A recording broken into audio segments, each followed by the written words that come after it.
Let's convene the meeting of the Rules and Open Government Committee and Committee of the Whole for April 8th. Tony, could you please call roll? Arenas?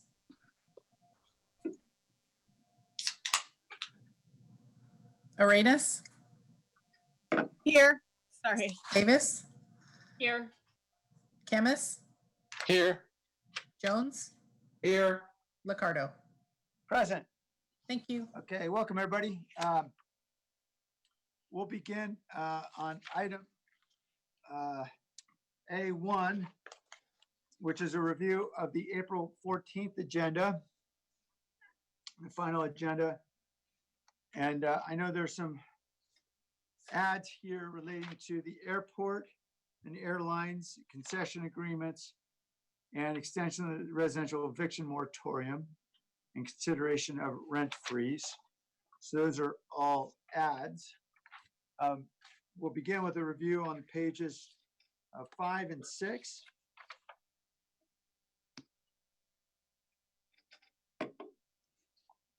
Pages 7 and 8.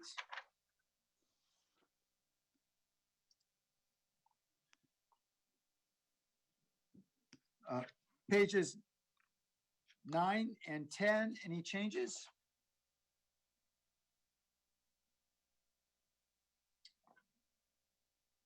Pages 11 and 12. Hey, Dave, 6.1, is that actually ready? Is that negotiation done? I don't think it's done. I think we're I think in position to kind of continue on. We've kind of done the work with Santa Clara. We're on the same page. We've given feedback to Valley Water. I was on a conference call with the Corps of Engineers in Norma a week or two ago. So we do want to move forward with it. And this is authorization that would allow the city council to give me some room to figure that out. Okay, great. In pages 13 and 14, a couple items to be heard immediately after consent.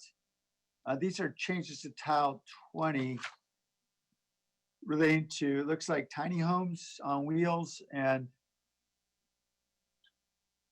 yeah, okay. I'm guessing there's some urgency there. Is that right, Dave? Not sure I understand completely. Yes. Okay, and then pages 15 and I guess that's it, 15. All right.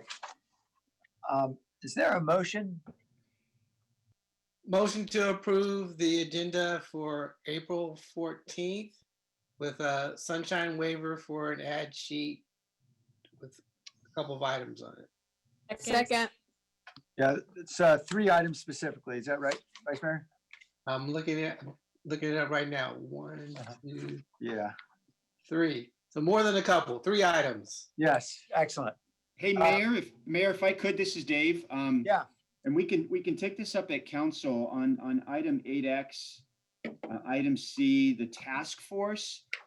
I think we're going to want to ask for a different word to be used for that. I think task force brings in a lot of implications in terms of a process, Zoom meetings like this, and I think what we can pull off is some coordination, Yeah. and some convening. I just put that out there. We can obviously bring that forward, and we will bring that forward when this goes to council next week. But I just want to kind of give you a little preview of what we're thinking there. Yeah, there's a basic bandwidth issue, is what you're saying, Dave. Yes, yeah, and Okay. process too. And so I think the Hey, Mayor? coordination is necessary, but we just need a little room. Yeah. here. Yeah. I'm sorry, was that Councilor? Hey, Mayor? No, it was the person that Councilmember Khamis looks a little like, but not him. Well, actually, he's raising his hand too. So I Okay. just want you to know there was no mistaking an identity here. So go ahead, Johnny. Go first.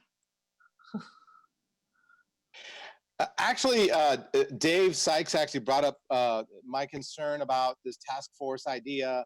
Again, this was an idea that was presented at midnight last night, and again, may not be baked.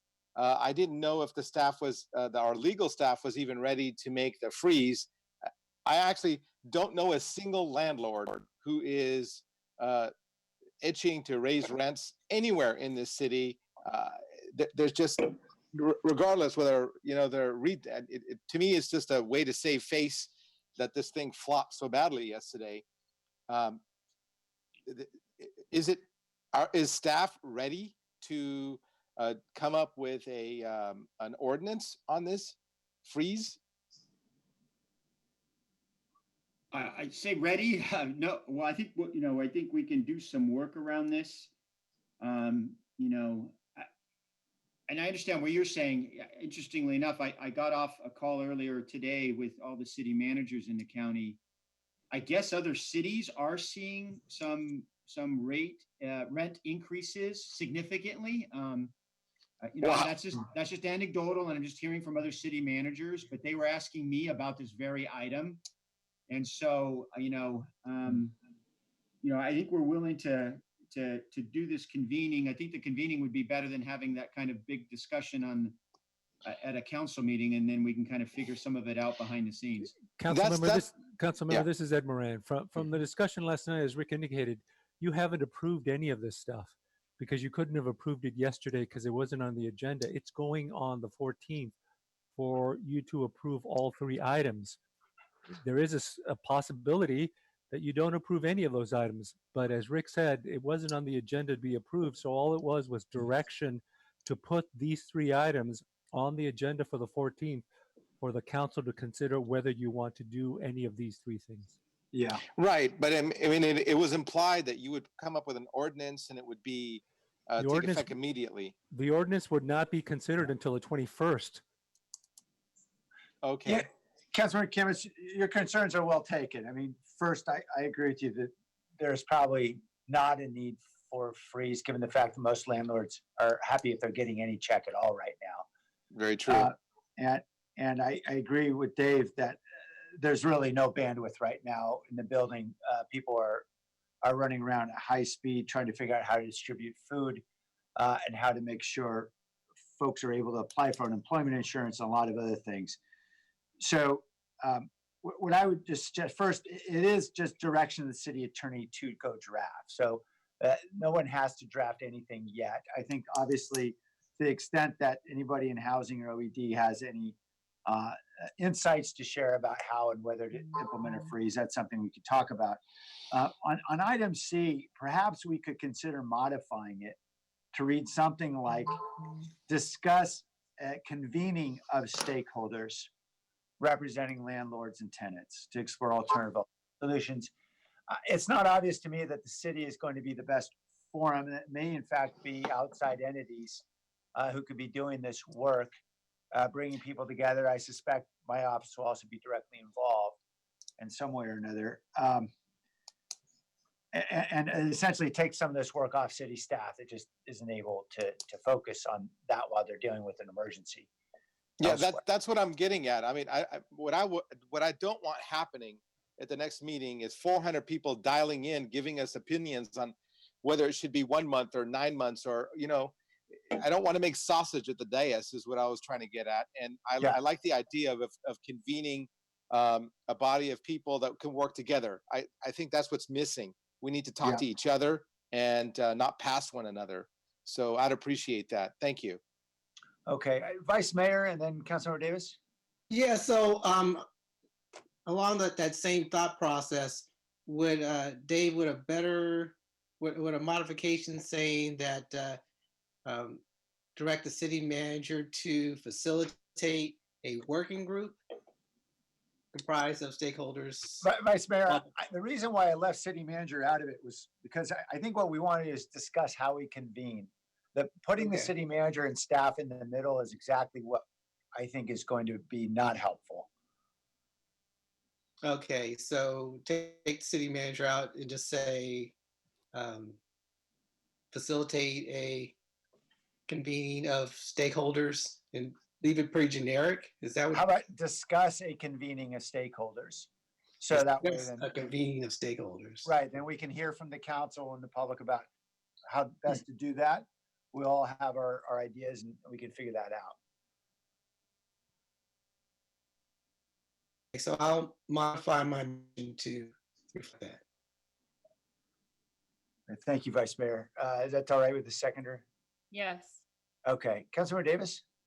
Yeah, I just want to, we did hear from one person who had a lease due at the end of March, and they wrote into us after the initial stay home order was given, and the landlord did increase the rent by $100 a month. So that has been happening. And again, just like Dave mentioned, it's anecdotal, but I can tell you of at least one landlord, and I also heard from multiple landlords last night that there was no way, that they thought no sane person was doing that right now. But that's not what we make laws for, Right? fortunately. Not all people or landlords are sane. Yes, Correct. fair point. Okay. Councilmember Rennes? Sorry about that. Thank you.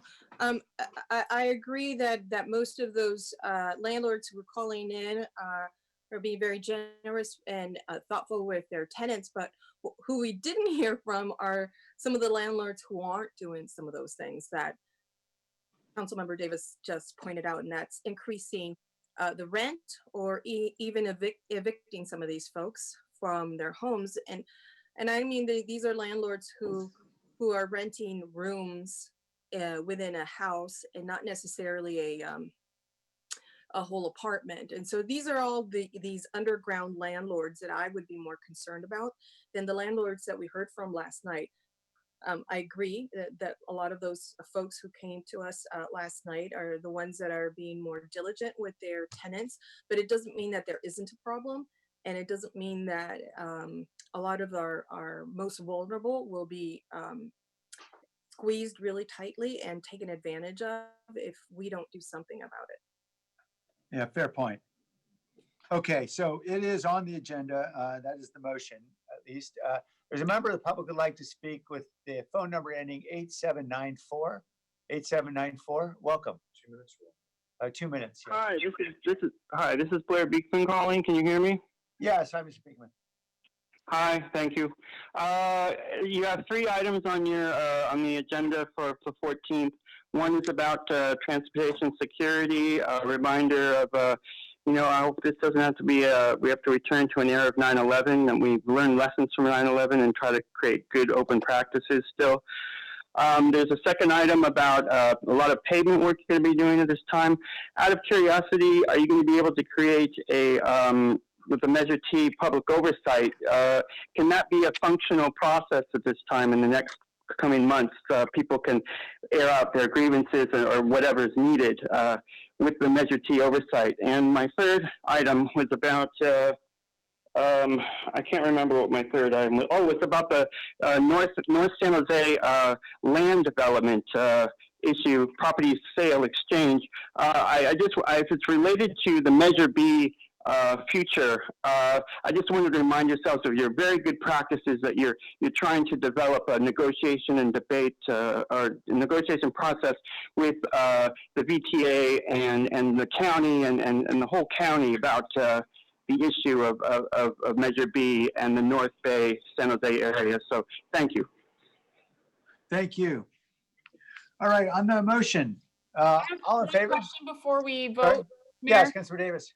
I see that we have on here item for 8X. Item B is for rent stabilized apartments and mobile homes.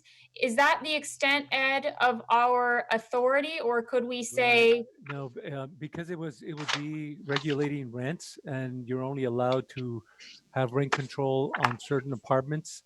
That it could only apply to those apartments that are currently authorized to be under rent control.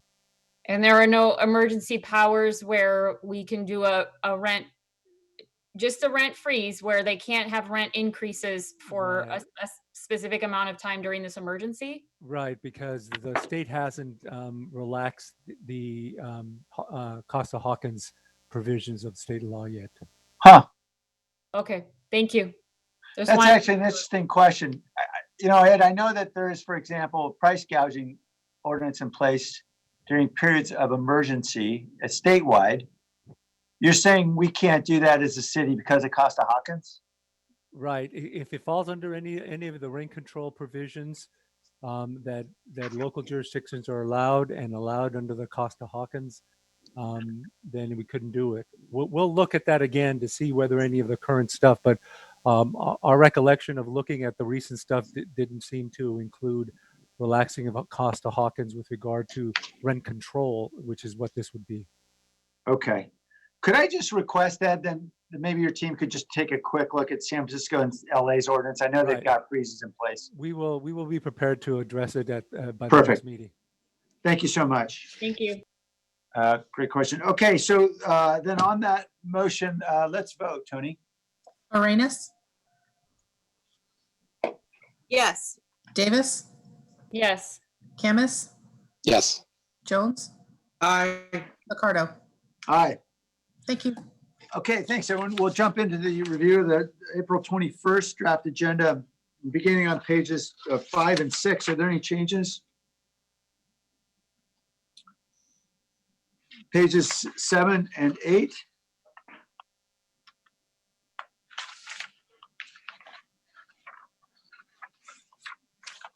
Okay. Don't believe there are any ads. Mayor, have this is, one this question. is Tony. Yes, Tony? We forgot to cancel the evening session for the last meeting, Oh, the 14th. all right.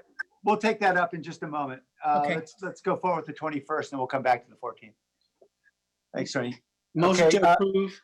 Motion to approve the agenda for April 21st. Is there a second? A second from Councilmember Davis. No, I think Sylvia and I both have questions, Mayor. Oh, okay, I'm not seeing that. I'm sorry. Oh, I see. I didn't scroll up. Forgive me. All right, Councilmember Arenas, please forgive me. Thank you. I wanted a little bit more information about this item. It is concerning that it's not going to come back until August, knowing that we have a shortage or of access throughout the city, not in just some hotspots. So can you tell us a little bit more about how that's playing out and why we're deferring it to August? I mean, I know part of the reason is because there's capacity limits here with our staff, but being that the crisis is pushing us all to have Wi-Fi access, and it seems like it would make sense to work on this at this moment. Yes, so thank you, Councilmember. Just to reassure you, the East Side strategy is continuing forward. Right.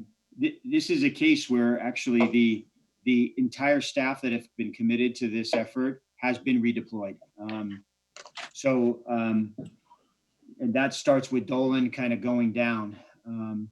So I think, you know, and I don't think Dolan, I did talk with Dolan about this morning. And so, you know, I guess this was his recommendation from the standpoint of just evaluating his personal capacity and the capacity of staff that are now working on other things. We can revisit that if we want to try to bring it back sooner. But that's the explanation. We have children who are going through school distance learning, and I know that the schools are doing their part in terms of getting devices. And even as late as today, one of my staff members is having a device. She's picking up a device on behalf of her high school student today. And you know, we've been sheltered in place for a while now. So not all school districts are on the same page or have the same resources. And I think we have an opportunity to really balance that out. I mean, I completely appreciate that. I think Overfelt and YB are some of those spots that are going to be done with the Eastside Union High School District partnership. Obviously, Overfeld is in my district and I appreciate that, but it doesn't mean that all of my district is covered or some of the areas in other respective districts that have that difficulty of accessing. Yeah, I understand. I think, I mean, to be honest, the only way we would be able to really make progress here is to fold this into the roadmap of the EOC work plan. And so it would need to kind of, you know, get on that work plan and be prioritized for us to do that. And I'm okay if we want to kind of talk that through at council. I don't have a problem with that. I'm just sharing with you the reality of, what we're at in terms of our resource deployment. Yeah, no, I completely appreciate that. I think you saw the memo that we submitted, and the letter that a number of school board members submitted. And I think even Dr. Dewan, in a message from her, had said that they need access to Wi-Fi. And at least maybe Wi-Fi spots through our community centers and libraries or city facilities that we could share with that surrounding community. But there's a need. I mean, there's a need from our schools, and those children are the ones that are either not going to pass this grade or are. And I'm going to get, my guess is that the kids who are poor or don't have the resources are really going to get held back possibly from this grade. So that would be wonderful if we could fold this in the work plan. We could decide as a council where this stands in terms of importance, but I would really love the opportunity to discuss it further. And I think we're already hearing from our school districts that they need that support. And so it's clear to me that we have an opportunity here. Yeah, so I think, well, let me kind of figure that out. I mean, I know that the work plan that's agendized here that we're recommending deferral doesn't get us to where you're talking about right now. It's a different thing, actually. But the point you're making is, I understand the point. So why don't we let us kind of figure that out? We can leave this alone right now because this is for 2 weeks away, and I can kind of bring Dolan in and Kip in, and we can kind of talk through that. And maybe there's a piece of this that we can kind of roll into the EOC work plan. But I just want to acknowledge it's different than what this item was.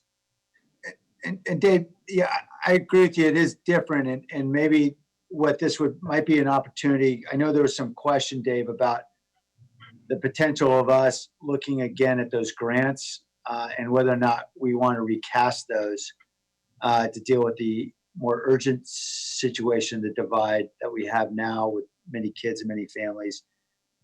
Is it possible maybe we could just have an update about that focused issue around what we could or could not do realistically in, say, the next 3 months?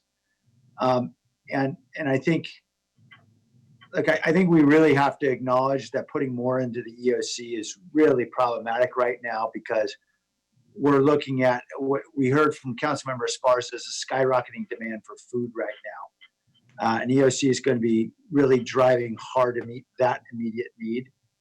We just announced yesterday there's going to be an expansion of EOC responsibility to some extent to deal with the hundreds of millions of dollars we could get into our families' pockets if we can get them applying for unemployment insurance and SBA loans and PPP and all the other things, all the federal programs and CalFresh that they may have obstacles in getting to. And again, that's a matter of survival. Nobody's denigrating the importance of this objective, certainly not me, since we've been spending a lot of time on it. But we have to be really aware and cognizant about the limited resources here, because I literally just made an ask of a CEO for $1.5 million for digital inclusion for the 3 districts that I referred to yesterday on the east side. And that was only a fraction of those districts' kids, because those were the ones that the districts had identified as needing either devices or connectivity. Now, you can imagine across 19 school districts what this looks like, and the fact that there's no city pot of money for this. So I think it would be unrealistic for us to set an expectation that we're going to solve a problem for a whole lot of districts, some of which are leaning in very hard on this. And frankly, some of them are not. I mean, literally, I had a conversation with a school district trustee 2 days ago who was furious at the fact that their staff was leaving hundreds of Chromebooks on the desks in the classrooms rather than distributing them, because they decided it was a health risk for their workers to be involved in ensuring that students could get Chromebooks that they could use at home. And that is an example of a district that is simply not leaning in, and their trustees are furious, and I agree with their trustees. And we're not going to solve the problem for districts that are not leaning in with us. And we can't even have the resources to solve the problem for those districts that are. And so we have to at least think about how EOC resources can be used to address the most urgent needs that we can solve, and try to find other paths to solve these issues that we know are going to be more intractable, because this was a really difficult problem for us back in the good old days before we had double-digit employment, when unemployment was 2% rather than 20. And so I just want to say that clearly. I'm not ready to throw this into the EOC, because the EOC right now has to keep people fed and housed, among other things. And right now, there's a lot of other things they got to be thinking about on top of that. And we're going to be thinking about testing and a lot of other stuff. I think it might be better, one of those things, that we think about how we try to find more resources outside rather than this dumping this into Dave's lap. Councilmember Davis? Thank you, Mayor. I actually had a very similar question to Councilmember Arenas, and I agree with everything you said. And I know which district you're talking about, and we're talking about thousands of students who are left without devices and who are left without really any means to have any kind of schooling for the rest of the year, which would be an entire quarter, 3 months, of no school. In addition to the summer learning loss that happens for these kids anyway, which I know that you are very well familiar with. So having it in this particular time is about the worst time that you could possibly have it. So it will compound those summer learning losses. I'm glad to hear that you had a board member who was frustrated and concerned, because I didn't hear that on the call that I was on almost 2 weeks ago. So I'm glad that there's some growing concern. But I know that there are districts that are having problems, and I know that there are districts that are leaning in. We have a lot of districts in our city, and you know as well as I do that the infrastructure that this Wi-Fi is going to go on is our infrastructure. It's our streetlights. So anything that we can do to help herd the cats and marshal the resources, I don't think we have to provide all the resources, but I do think that we're going to have to provide the leadership. So whatever we can do, and I mean, we've got 4 former school board members. We've got one former teacher, and you've got a former education researcher on the council. I think, if you wanted to say, council, you got to lead on this and point us in the right direction, Dave, Sam, Dolan, I think we all stand at the ready to do that. Councilor Davis, you make a great point, as does Councilmember Arenas. This is clearly urgent, and we have some ability, I think, outside the EOC to go see how we can align the resources and the will. So I think that is an interesting, and I would love to be able to huddle, obviously virtually, with those of us who are most concerned about this issue, specifically, including Councilmember Arenas and yourself, and any others who want to jump in. I know Councilmember Foley in particular is also very concerned. Councilmember Arenas? Well, actually, Councilmember Davis just expressed what I was going to share, and that is that we, in the same spirit that we said we could have a working group for the rent freeze, that we would form something similar to that. And being that we are the heart of Silicon Valley, that we have all of these resources, and why not maximize those versus just adding this into the work plan. But I agree with Councilmember Davis wholeheartedly that it takes some leadership, and our schools are not necessarily liaisons, or they don't have contacts with some of these big tech companies that you normally do, and some of us have some of those contacts. And so I think we are going to be that liaison. We do need to provide some leadership, because we expect so much to be done through our schools, and they just don't have the same capacity. They don't have to have the capacity, and we don't have to have the capacity. We just have to bring everyone together. Right. And so absolutely support what Councilmember Davis is saying. Okay, so we will reach out to your staffs to set up a time when we can huddle.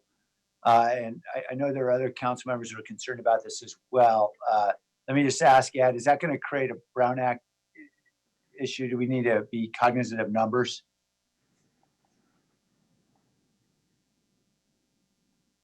Ed, we're not able to hear you right now. Maybe you might be on mute. Yeah, I just unmuted. Yes, so to the extent that you're already in a group that has this item as a discussion, but because it will come back to the council, you have to be cognizant of Brown Act issues. All right, we'll keep the number to 5 or less. Councilor Khamis? Yeah, I happen to be part of the district that I think you are discussing. I have just as big a headache in areas that do have access to materials. You know, we have computers here. Our Wi-Fi isn't great here either.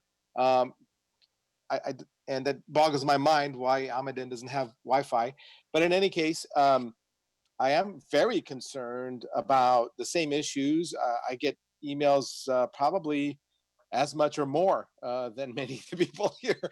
I'd love to be part of this working group. I'd love to work on this idea. I just want to be included on this because I get a lot of emails on this. Okay. And I think we should probably separate some of the issues. Some are resources and technology, and some are really political will. And maybe we can figure out how to take bite-sized pieces of each of those. Dave, again, recognizing that the team has really been redeployed. Obviously, my own team will be available for this. And by that, I mean Kaylana and Apurva, who have been working hard on these issues on our Modi team. And I'll ask them to jump in and support. David, just be helpful to know at this point, in terms of the work that's being done in Overfelt, or not Overfelt now, I guess it would be Overfelt, yeah. That is moving forward, is that right? That's correct, yeah. Okay. So all the city work that was being done on some piece of this is moving forward, it hasn't stopped. That's right. I mean, I think there was a bit of a pause as we kind of went through the process of kind of applying the new definitions to essential work. But I believe we've given the green light for all of that work. I know, in fact, we have. Okay. So we will refashion this 3.3 when it comes back to something that's more appropriate to, I think, our focus here. Dave, if that's okay with you, Yep. focus on what limited resources we have and see if we can make a difference. And then we'll take the other discussion offline. Councilmember Arenas? Thank you. So just logistically, this is not scheduled to be discussed until the 21st. Will we be doing some work in between now and the 21st? Yeah, convening? absolutely. Or are we Yeah. waiting for? I'll ask my team to reach out this afternoon to set up time that's convenient for you. Councilmember Davis, Councilmember Khamis, and I know there'll be some others who may be interested. We'll figure out how to, I guess there can't be more than a few others because I guess we need to keep this to 5 of us. So we'll figure out who to make that person, and then we'll move forward. Yeah, and just to let you know, there's like 3 folks who sent me a text right now from different parts of the city saying they just got their Chromebook, or they're on their way to they got their Chromebook or going to get their Chromebook today. So, you know, it's and my contacts are exclusive to Evergreen, so I know they're just around our city, and it just shows how disjointed some of these efforts have been. So I'm glad to hear that we're going to move ahead on this. Thank you. Okay, great. And Mr. Beekman?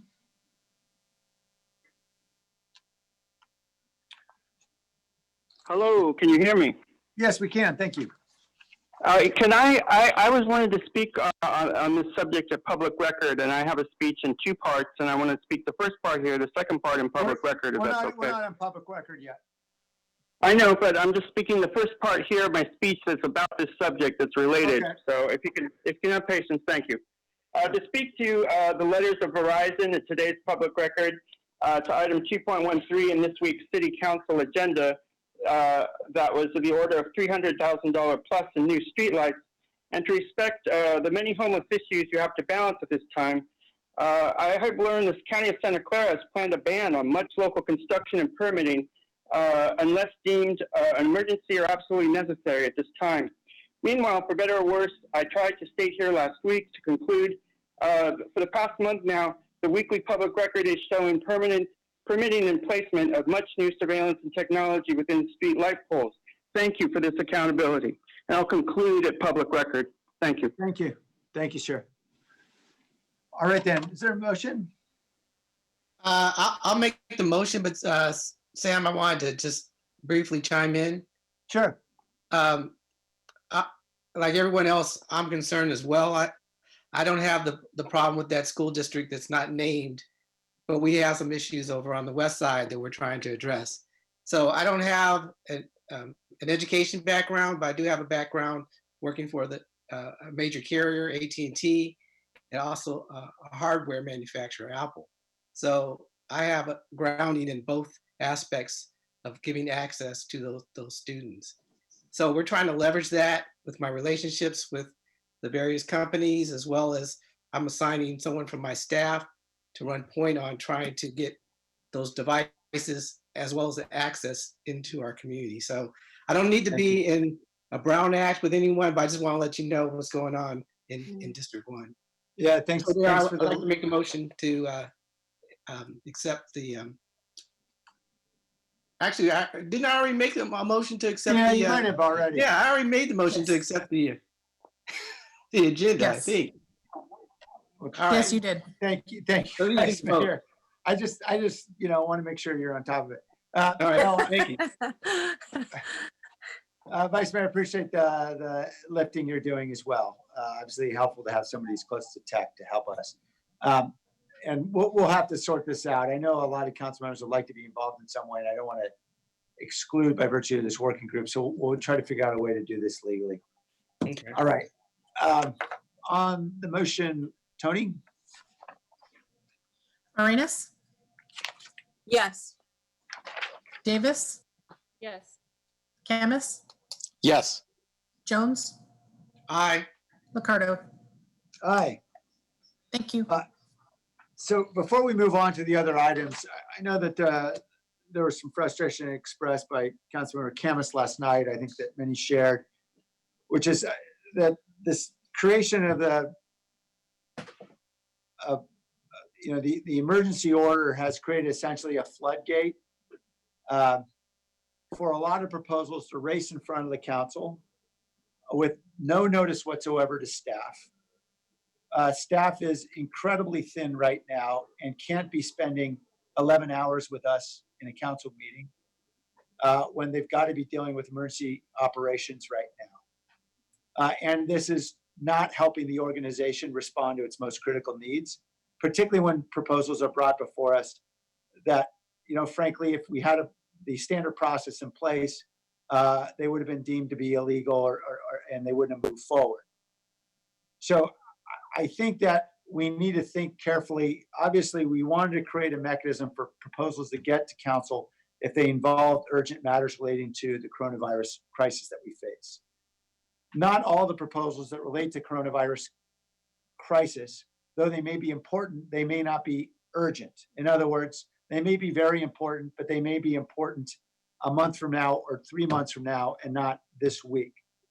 And so I would like to agendize for next week's Rules Committee a discussion of how we define urgent to ensure that what is getting to the council is in fact, if it's going to be choosing this, people are going to follow this direct route to council, that it is something that is truly urgent and we all can agree on a sensible definition of that, so that we are not creating a worse situation for staff than they would ordinarily have under the normal rules, which is something we just can't have as an organization right now. And so, Ed, I talked to Rick a little bit about that. He suggested I bring it up at this week so it can be agendized for next week.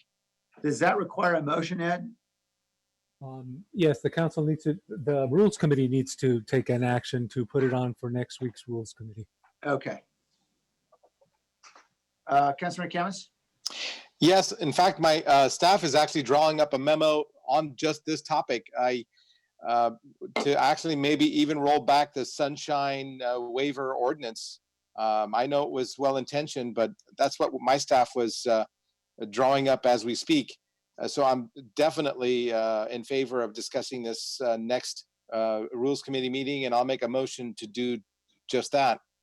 Second. Okay, motion second. Any discussion on this item?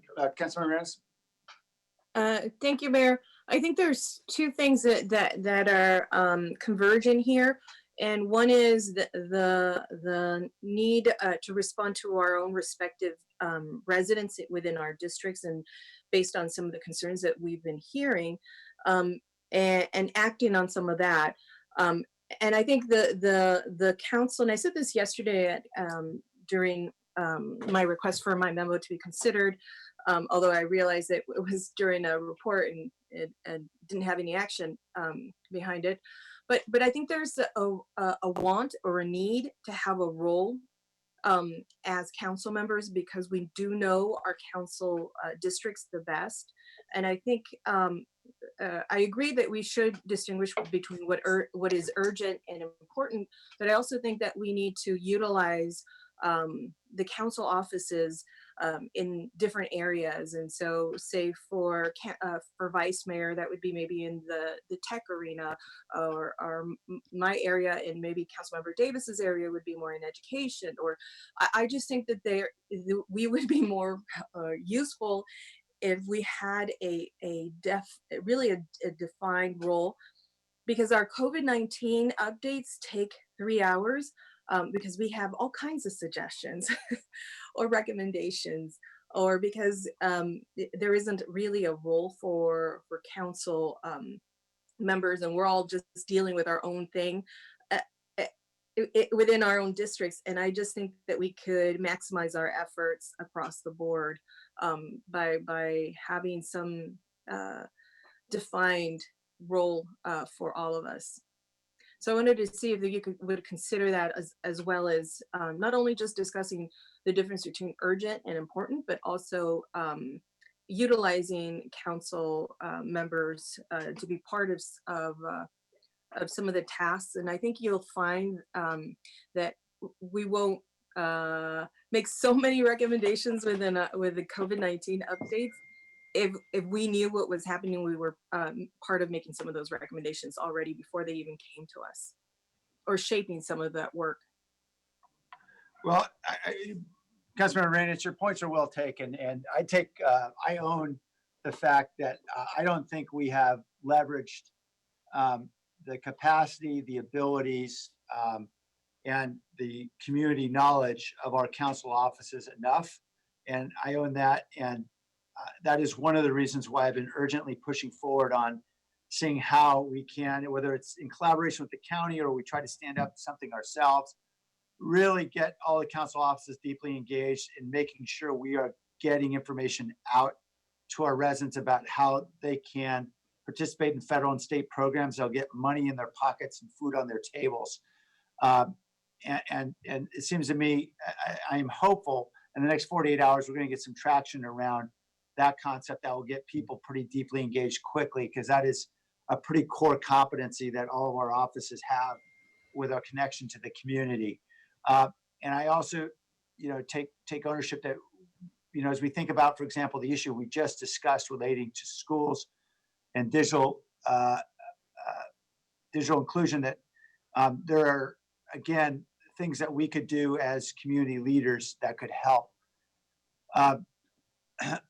I do think there are some straightforward things that we should take on as roles as elected officials, most obviously around getting resources, whether that's fundraising, getting volunteers to get engaged, having those relationships with companies that want to help, give PPE or manufacture, whatever it might be, and connecting them to the county and the right folks. It's that role and getting resources that I think we can be particularly valuable in. What I don't believe our value is in getting into the EOC and telling the EOC how to run the show on food distribution. I think it's important for us to give feedback based on our observations. For example, Councilmember Esparza, I think, had some very genuine concerns about families being left behind and how we can fix that. And that was the appropriate time to raise it. but I wouldn't want to be giving a direct role for council members into EOC, partly because I don't even know if it's legal for us to be engaged. I think under the law, but also because it's no way to run an EOC. In a crisis, you just have to have a very focused decision-making model that enables you to move nimbly and quickly. And democracy and a council were never designed for that. And so I just want to kind of set expectations about where I'm willing to push, and make sure that we give space to very hardworking people in the EOC to get their work done without feeling like they've got to check with council. Oh, absolutely. And I don't mean having us check with council, but I think a perfect example is what we just discussed about utilizing each other or utilizing the council district members who are interested in education and being maybe the liaison for some of those things that fall through the cracks. I'm not saying let's direct all of the EOC, but there's certainly some value, I think, that in knowing our districts and having some of those relationships, and being able to be helpful rather than be one more person to add something to. But I do have observed in the last couple of weeks as COVID-19 updates come in, we are giving our kind of our 2 cents, if you will, Yes. during these updates, because we want to advocate, and we've heard from our residents, and we're fielding a lot of calls, and we're all kind of doing the same work. I just don't know that because we're all doing the same, like, so say for example, the newsletter that I put out and I sent out, happy to share that with everybody else. Nobody else has to do that in terms of like maybe translating it. And I think it's just really coordinating our efforts rather than being a stumbling block for EOC. I definitely don't want that. We got 10 of us that had 10 different opinions, and I certainly don't want to have that be part of the EOC's emergency plan. But I think that there's a role for us. And I really I think that we're being underutilized. I appreciate that you acknowledge that. And I think we're all kind of duplicating efforts. People are kind of doing the same thing I'm doing in each in our respective districts. And I just think that there's a better way of facilitating that information, maximizing each other's efforts. That's all. Thank you. Fair points. Councilmember Davis? Yeah, I just wanted to agree with everything that Councilmember Khamis said. I was under the impression until this last week that when we said sunshine waiver, that it meant that staff could bring things to us without having to go through rules and having that time lag as they were reacting to what was happening on the ground. It was not even, I didn't know until this item came up on our agenda on, what was it, Friday night, that council members would even circumvent the process. So I kind of, the way that I was thinking about it was that it was something that we had done for staff so that they could bring things up as news became available on Sunday nights and Monday nights, which sometimes happens. So I'm just wondering, Ed, if there's a way for us to explore having that sunshine waiver be something that doesn't apply necessarily to the council members, that the council members still go through that process, but that staff could bring us items. Yes, so the council can impose whatever procedural requirements that it wants. Right now, the rules resolution actually controls how council members interact with each other through the committees and outside of the committees. There was no limitation with regard to the waiver of sunshine. And so if the council itself wanted to impose some limitations on the way it acts through its legislation, then clearly you could include that in the discussion at next rules to impose some limitation on the council actions different than the staff actions. Yeah, so we'll consider that then next week. fair point. The last thing I'll just say on this general subject is, as Rick has repeatedly said, we do not need, the law does not require that we take public comment on orders of the day. I have typically accepted public comment at that time because if it's an issue of public significance, I want to ensure the public, feels that they've been heard and that we have heard the public. But recognizing that what this process has created is really, again, opening the floodgates at a time when we just can't have staff sitting there for 4 hours, particularly staff that are in our EOC that are about to present on 3.1, waiting on orders of the day for us to decide what gets on the agenda. That's just not a good way to work it. So I tried to fix that yesterday by pushing that discussion out to 8.3. But the reality is we simply need to proceed without taking public comment on orders of the day and have our public comment on the actual agenda. And so that's what I'm going to be doing moving forward. I know we've all tried to be fair, and when we get past the emergency period, I'll be happy to go back to the time when we just take public comment on all items. All right, so there's a motion, I believe, from Councilor Khamis to put this on the agenda for next week. Let's vote. Tony? Arenas, Aye. Davis, Aye. Khamis, Aye. Jones, Aye. Liccardo. Aye. Thank Thank you, you. everybody. Item D is a release date for a study session. Motion to approve? Second. Okay, Tony? Arenas, Aye. Davis, Aye. Khamis, Aye. Jones, Aye. Liccardo. Aye. Thank you. Item E is the public record. Motion to note and file? Second. Second. Thanks. Tony? Blair Beekman just raised his hand. Do you want to take him before the vote? Yes, Mr. Beekman? Thank you. Hi, thank you. Thank you for your words incredibly for orders of the day. I'll be very much looking forward to when we go back to our regular routines. Thank you for that. To conclude my speech, I hope this summer to speak about the issues of the Verizon things on the public record today. I hope this summer will not begin a return to the days immediately following 9/11/2001. In what may be a short summer of our usual routines, I hope we will all continue the good work of how technology ideas can be a more open, shared relationship between local government and everyday community. To quickly conclude, we've got about 18 months to deal with this COVID, and I'm hoping by the summer of next year, we can be returning back to normal. Now, are you going to want to be dumping a ton of new Wi-Fi and 5G into areas, or are we going to practice restraint and practice political will in terms of how it can be an open, accountable process if you are going to be placing these things in local communities? And that's my question, is it's just to, use restraint and responsibility and take it from there. Thank you very much. Thank you. Let's vote. Arenas, Yes. Davis, Yes. Khamis, Yes. Jones, Aye. Liccardo. Aye.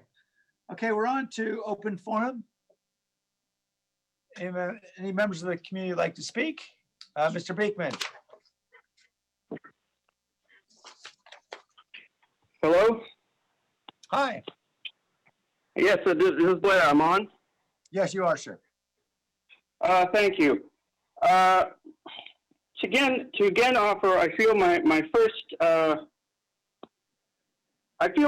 taking a healing approach to address and make a commitment in how to end the use of death and harm in the future of social planning, social engineering, and its infrastructure. I feel this is how to begin the work to more easily address the social, economic, and environmental questions of the next few years. A reminder that there are many good people and activists for decades have been already working toward the same social planning and economic infrastructure goals in simple, humanistic, and negotiative and peaceful terms. To take a healing approach at this time can create a bridge that can naturally allow more people to offer their ideas. I think you would see a common denominator of something positive and good towards a more sustainable future. And would also be of help to stave off the unrest, intimidation, fear international government and corporations have forces upon everyday people at this time. Good luck in how San Jose City government and community can work together this summer. Thank you very much. Thank you. All right, I believe the meeting is adjourned. Thanks, everybody.